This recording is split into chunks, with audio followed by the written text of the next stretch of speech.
Shalom, selamat pagi Bapak Ibu, Saudaraku yang dikasihi Tuhan kita Yesus Kristus.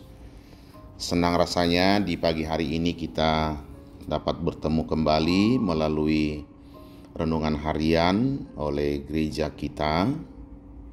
Namun sebelumnya saya mengajak kita untuk mempersiapkan hati kita untuk menyambut firman Tuhan.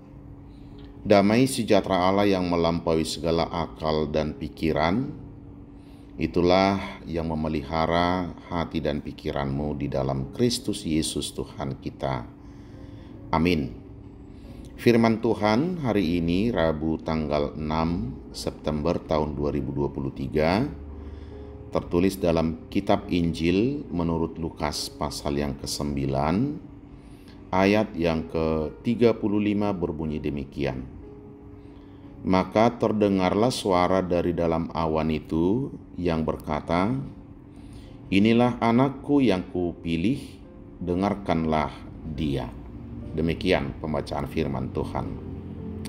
Saudara kekasih, jika kita membaca nats ini, baik ayat di depannya maupun ayat yang selanjutnya menjelaskan adanya satu peristiwa ilahi yang disaksikan oleh murid-murid Tuhan Yesus, antara lain Petrus, di mana ketika Yesus naik ke satu bukit untuk berdoa, Petrus dan teman-temannya yang lain para rasul melihat bahwa wajah dan jubah yang dipakai Yesus berubah dari yang sebelumnya, dan mereka melihat penampakan bahwa Yesus sedang bersama dengan Musa dan Elia, tokoh besar dalam kitab-kitab Yahudi.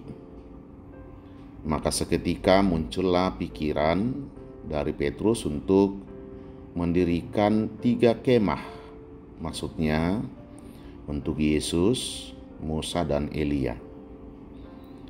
Sebelum semuanya itu terjadi, maka terdengarlah suara dari dalam awan, yaitu nats renungan ini yang berkata, "Inilah anakku yang kupilih, dengarkanlah dia." Dari perkataan singkat ini setidaknya ada 2 hal yang mau disampaikan kepada kita sebagai orang yang percaya. Yang pertama, meyakinkan kita bahwa Yesus itu adalah Allah sendiri. Memang di sini digunakan kata anakku yang kupilih.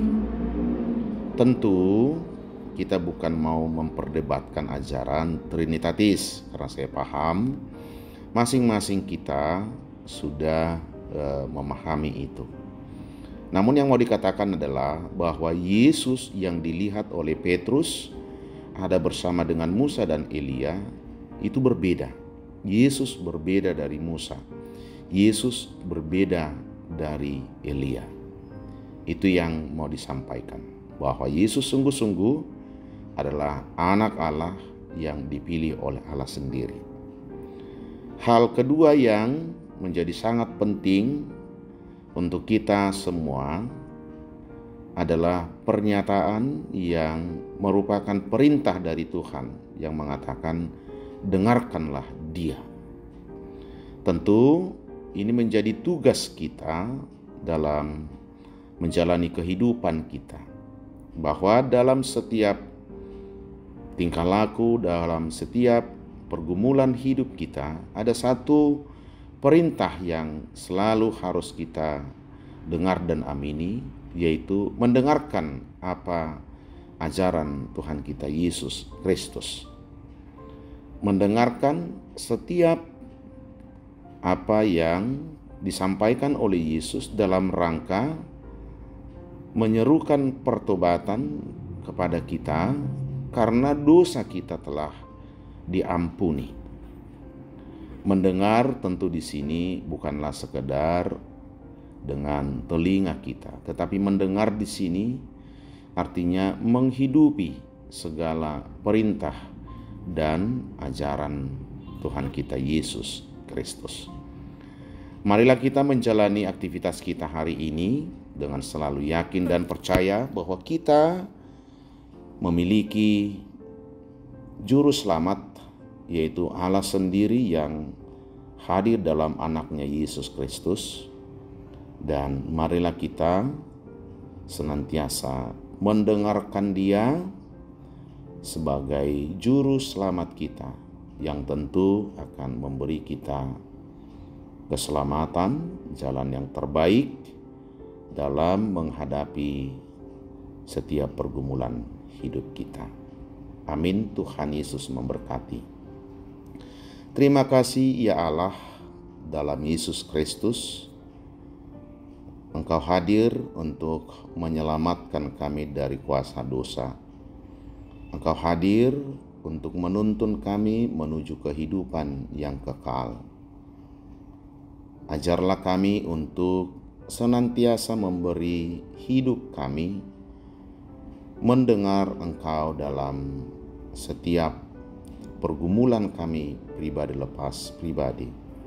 Sebab hanya dengan demikianlah maka kami akan beroleh sukacita. Sebab hanya dengan demikianlah kemuliaan Tuhan nyata dalam kehidupan kami. Terima kasih Tuhan untuk firman-Mu hari ini. Kami memuji Engkau kekal sampai selama-lamanya. Amin.